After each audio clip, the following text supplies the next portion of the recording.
안녕하세요. 보유법률사무소입니다. 금일은 건강보험공단으로부터 고의사고라며 부당이득금 환수결정 고지를 받고 이후 후유증 치료에 대해서도 급여 제한 고지를 받은 경우 법원에서는 어떠한 판단으로 처분 취소 결정을 내렸는지 살펴보도록 하겠습니다.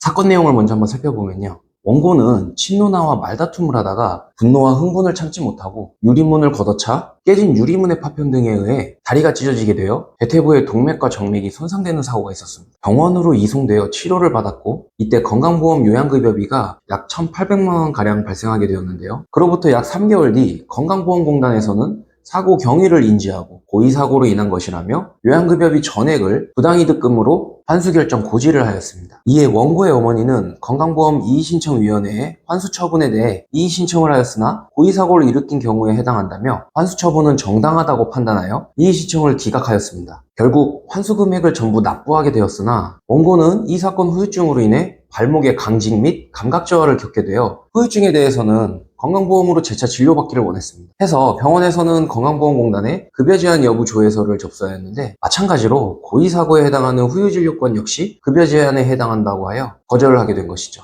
당시 상황에서는 원고는 유리문을 발로 걷어차는 행위를 함으로써 그로 인한 후유증을 입게 될 것까지 예견 및 용인을 하면서 고의적으로 사고를 일으킬 수 있었을까요? 그렇다면 공단에서 주장하는 급여 제한 사유인 국민건강보험법 제53조 제1항 제1호를 한번 살펴보겠습니다. 고의 또는 중대한 과실로 인한 범죄 행위에 그 원인이 있거나 고의로 사고를 일으킨 경우인데요. 이 사건의 경우 공단에서는 본인이 유리문을 발로 차서 발생한 사고로 고의사고라고 판단을 한 것이죠. 하지만 국민건강보호법은 국민보건을 향상시키고 사회 보장을 증진함을 목적으로 하고 있음을 비추어 볼 때 급여 제한 사유로 되는 요건은 되도록 엄격하게 해석하여야 합니다. 또한 고의로 사고를 발생케 하는 행위는 우연성의 결여로 보험사고성이 상실되기 때문에 국민건강보험제도의 본질에 비추어 보험급여를 행하지 아니한다는 취지로 볼 수 있죠. 여기서 말하는 고의라 함은 자신의 행위에 의하여 일정한 결과가 발생하리라는 것을 알면서 이를 행하는 심리 상태를 말하고 확정적 고의는 물론이고 미필적 고의도 포함이 되어 있습니다. 결국에는 그 고의 행위가 그 질병 또는 부상 발생의 원인이 되는 행위를 할 당시 통상적으로 발생할 개연성이 있는 것으로서 행위자가 이를 예견하거나 인식할 수 있었던 것에 한정적인 것으로 해석해야 할 것인데, 즉 우연의 개입이 배제될 정도로 이 행위로 인한 부상 발생의 개연성이 높은 경우여야만 고의사고로 볼 수 있을 것입니다. 이러한 법리를 토대로 이 사건을 살펴보면요, 원고는 사고 당시 고등학생이었는데 누나와의 말다툼으로 흥분한 상태에서 내가 이 유리문을 걷어차면 많이 다치고 또 후유증으로 신경손상까지 입게 될 거야 라고 판단할 수 있었을까요? 아니면 그것을 알고도 유리문을 발로 찼을까요? 결국 법원에서도 이 사건에 있어 고의적인 행위보다는 어느 정도 우연히 개입되어 있다고 보았으며, 더 나아가 이 사건으로 인해 발생한 부상과 그 후유증까지 하나의 사고로 보아 공단에서 처음에 내린 부당이득금 환수 처분과 후유증 치료에 대한 보험급여 제한 처분 전체를 취소하라는 판결을 내렸습니다. 해서 이미 납부한 부당이득금에 대해서 다시 돌려받을 수 있게 되었고, 앞으로도 후유증에 대한 치료도 건강보험 적용을 받을 수 있게 되었습니다. 건강보험공단에서는 교통사고 처리 특례법상 12가지 주요한 과실로 인한 교통사고나 고의로 인한 사고로 판단이 될 경우에는 보험급여 제한 사유로 보고 있습니다. 하지만 법원에서는 보험급여 제한 사유에 있어서 매우 엄격하게 기준을 두고 있으며, 교통사고의 경우 주요한 과실로 인해 교통사고가 발생하였다 하더라도 경과실로 인한 사고이거나 또는 고의로 인한 사고라 하더라도 우연성이 개입되어 있다면 보험급여 제한 사유에 해당하지 않는다고 보고 있습니다.